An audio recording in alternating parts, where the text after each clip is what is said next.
I am ready. Serbisyong totoo ng GMA News. Paskong Pasko, may bagyo.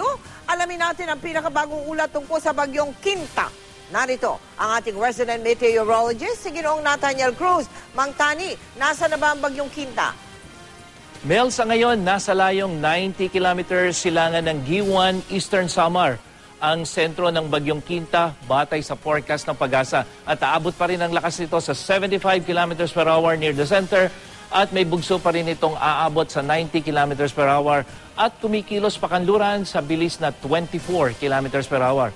Ayon nga sa storm track ng Pag-asa, posibleng mapaaga pa ang paglandfall ng bagyong Quinta dyan sa may bahagi ng Southern Leyte o kaya sa may Dinagat Island mamayang alas 10 ng gabi. Daraanan nito ang Kalakhang, Visayas at lalabas ng Philippine Area of Responsibility sa Huwebes ng gabi. Hindi naman nalalayo, Mel, yung datos ng Weather Central. Inaasahang magla-landfall ang bagyo dito rin sa may, kung hindi sa may Eastern Samar, ay dyan din sa may Southern Leyte. Ngayong gabi, dadaanan nito ang Leyte, Northern Cebu, Northern Panay at tatawid ng Sulusi. Pagdating ng Huwebes, dadaan ng Northern Palawan at inaasahang lalabas ng Philippine Area of Responsibility sa araw ng Biyernes. Samantala, nakataas na sa Public Storm Warning Signal number 2 ang mga lalawigan ng Eastern at Western Samar, Leyte, Southern Leyte, Northern Cebu, kabilang ang Camotes Island, Bohol at Biliran sa Visayas.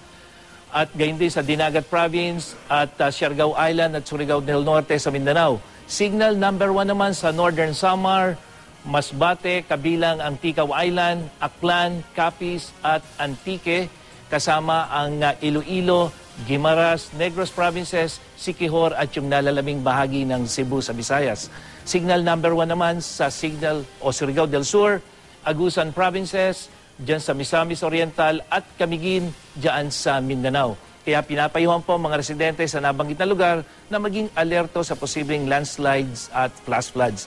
Bagamat hindi madaraanan direkta ng bagyo ang Metro Manila, asahan pa rin natin yung malaking tsansa ng pag-ulan bukas, lalong-lalo na pagdating ng hapon hanggang sa gabihan.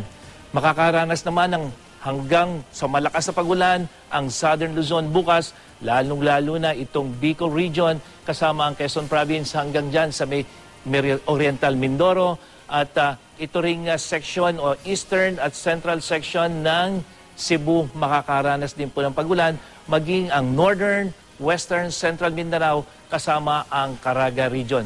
Pero may maayos na panahon naman ang nalalabing bahagi ng Mindanao.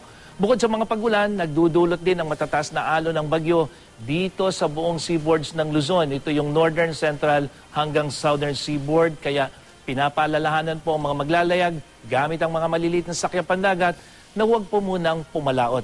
Samantala, Mel, naitala naman ang pinakamababang temperatura ngayong buwan diyan sa Baguio City na kahapon umabot ng 11 degrees Celsius ang temperatura sa Baguio. Tila nagbabadya na ngang nagsisimulang lumamig dahil sa muling paglakas ng hanging amihan. At para sa karagdagang update sa ulat panahon, pwede nyo rin pong bisitahin ang website at Facebook page ng GMA Weather. Ako po si Nathaniel Cruz at kasama ang buong GMA Weather Group, binabati po namin kayo ng maligayang Pasko. Para sa I Am Ready, serbisyong totoo ng GMA News. Maligayang Pasko din, Mang Tani, at maraming salamat sa iyo.